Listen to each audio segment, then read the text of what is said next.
और सिनेमा भी बनेगा, कमर्शियल भी बनाएंगे, पर कमर्शियल में भी जैसे लामा बनाया है, लामा इज अ सुपर कमर्शियल हाँ, सॉन्ग, बहुत ठीक है। प्यारा भी और है। उसके अंदर हमने 3 स्टेजेस ऑफ लव भी दिखाए हैं, मतलब है ना, 3 एजेस हैं, मतलब बचपन का प्यार इनोसेंट भी है ना, जवानी का प्यार शर्मीला है, बुढ़ापे का प्यार फ्रेंडली है। सॉरी टू से पंजाबी में ना लकीर के फकीर हैं, मतलब अगर किसी ने लकीर बनाई है तो उसी को ही रब मानने लग जाते हैं, मतलब अगर एक फिल्म एक जैसी चल गई तो वैसी ही बनाते चले जाएंगे, शादी ज्यादातर और कॉमेडी कॉमेडी और चल गई शादी। तो शादी कॉमेडी ही सब फिल्म में हाँ, मिलेगी। ये नहीं यार, ये तो हमारी काफी बार डिस्कशन हुई है, बिकॉज दैट्स व्हाई वो एक्सेप्टेंस नहीं आ रही ऑडियंस की तरफ से ना, ऑडियंस को कॉमेडी इतनी परोस दी गई है। आपने किस्सा फिल्म देखी है इरफान खान साहब की? नहीं देखी। आर्ट फिल्म है किस्सा? पंजाबी, जब उन्होंने पूरी प्योर पंजाबी बोली है उसमें, किस्सा। नानक शाह फकीर देखना आप, ओके। सॉन्ग्स ऑफ स्कॉर्पियन देखना, अनूप सिंह है मेरे फेवरेट डायरेक्टर हैं वो। और एनएफडीसी की फिल्म्स ऑलमोस्ट देखने वाली होती हैं, वैसे सरकारी संस्था है जो फिल्मों के लिए बजट देती है फिल्म मेकर्स को। हाँ जी, अच्छे बजट देती है। माझी फिल्म थी उनकी। ओके। अच्छा, दशरथ मांझी होने की थी। हाँ हाँ जी, देखी थी वो, अच्छी फिल्म थी, इंटरेस्टिंग फिल्म थी वो, मैंने देखी है। तो वैसी जब तक तोड़ेंगे नहीं वो तब आर्ट तक फिल्म है भाजी। अभी मैंने जो मेरा पहला फिल्म का डेब्यू होगा उसमें मैंने एक नेशनल स्कूल ऑफ ड्रामा की वर्कशॉप के अंदर एक प्ले देखा था। वो प्ले की स्टोरी मैंने, मतलब जो जिन्होंने लिखी थी वो प्ले, जिन्होंने लिखा था, मैंने उनसे वो परमिशन ली है, उनसे वो राइट्स लिए हैं। अब मैं वो फिल्म बनाऊंगा और वो फिल्म देखना कैसे सिनेमा के आर्ट कम कमर्शियल को कैसे वो मतलब उस थॉट को ब्रेक करती है कि ऐसी फिल्में नहीं चल सकती। पर मेरा तो काम है वो फिल्म बनाना।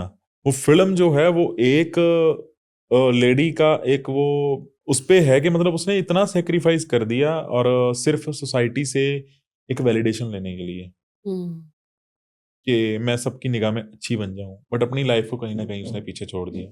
जो अपनी लाइफ के प्रीशियस मोमेंट थे शायद उसने वो एंजॉय नहीं किए, सिर्फ अच्छे अच्छे का टैग लेने के लिए। कई बार आपको अपने ओपिनियंस की रिस्पेक्ट करनी चाहिए, वैसे तो हर बार करनी चाहिए। और जिंदगी में एक चीज और है, हर जगह पे हर बार आपको ओवर कॉन्फिडेंट रहना पड़ेगा।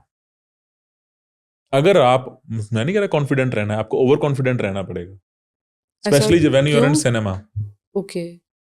जब मैं अगर अपना थॉट खुद ही उस पे एक इतना मुझे कॉन्फिडेंस नहीं है तो मैं खुद अपनी चीजों से कन्विंस नहीं हूं, मैं आपको कैसे कर पाऊंगा? मैं खुद अपनी लाइफ से खुश नहीं हूं तो मैं आपको कैसे रहूंगा कि अपनी जिंदगी से खुश रहो? मैं खुद अपनी मल्टीटास्किंग से खुश नहीं हूं तो मैं आपको कैसे कहूंगा कि आप मल्टीटास्किंग से भी बिजनेस कर सकते हैं? जब आपने टेक से शुरू किया फिर अपने पॉडकास्ट में आए है ना, तो आपने you are also doing the multitasking in another way, मतलब इन टेक्नोलॉजी या इन आईटी कह सकते हैं ना। तो क्यों नहीं कर सकते हैं इंसान? अच्छे काम तो हर एक बंदा इनिशिएट कर सकता है ना, चाहे कोई भी हो। म्यूजिक क्रिएट करना, मैंने सिंगिंग इसलिए शुरू करी है, मेरा ठीक है, मेरा तरीका अभी सेम फॉर्मल ही है, कमर्शियल गाने करके एक बार एक हिट लेने का, बट उसके बाद मेरा जो थॉट प्रोसेस है, कुछ ऐसी फ्रीक्वेंसीज हैं जो आपकी बीमारियों को हील कर सकती हैं भाजी। म्यूजिक आपके डीएनए पे इफेक्ट कर सकता है, अगर वो राइट फ्रीक्वेंसीज में आप सुनते हो तो आपकी जिंदगी चेंज कर सकता है वो।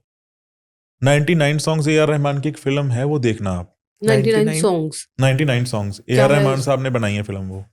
ओके। कब की है ये अभी आई थी, नेटफ्लिक्स पे है आई थिंक। ओके। किस बारे में? एक गाना आपकी जिंदगी कैसे चेंज कर सकता है मतलब एक गाना आपकी जिंदगी पे क्या इम्पैक्ट कर सकता है?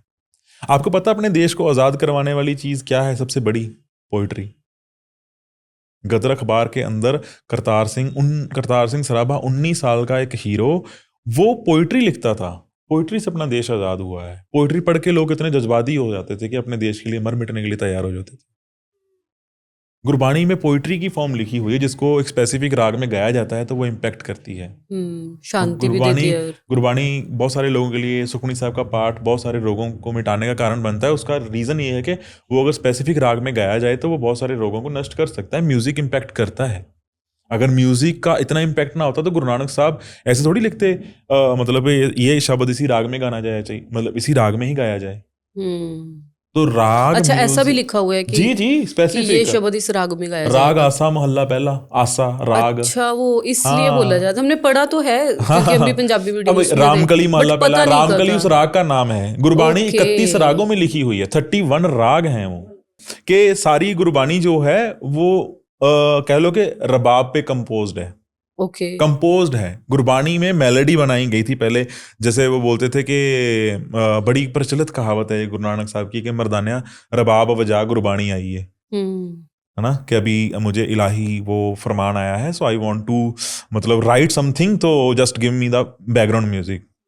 तो वो बोलते थे। तो जो भाई मर्दाना थे, तो भाई मर्दाना की आगे अंश वंश में मतलब भाई मर्दाना जो थे वो बहुत प्यारे म्यूजिशियंस थे, और वो फैमिली से ही वो मतलब म्यूजिशियन ही थे, मतलब उनकी फैमिलीज, ठीक है जी। और उनकी भी स्टोरी शायद आपको पता है, वो गुरु नानक साहब के लास्ट टाइम तक उनके साथ रहे हैं। बेस्ट फ्रेंड्स अगर एग्जाम्पल लेनी है, तो फ्रेंडशिप की एग्जाम्पल लेनी है तो वहां पड़ी है कि बेस्ट फ्रेंड्स कैसे हो सकते हैं जो पूरी जिंदगी साथ रहे हैं। दोनों की शादियां हुई हैं, दोनों के बच्चे हुए हैं, दोनों ने शादियों बच्चों के बाद भी अपनी चीजों पे, अपने आर्ट पे, अपने थॉट को स्प्रेड करने के लिए वो जगह जगह पे गए हैं, एक्सप्लोर किया है। तब लिखा है कि कुदरत में भगवान है। अच्छी अच्छी सीनरियां देखने के बाद पता चलता है कि भगवान कितना खूबसूरत है।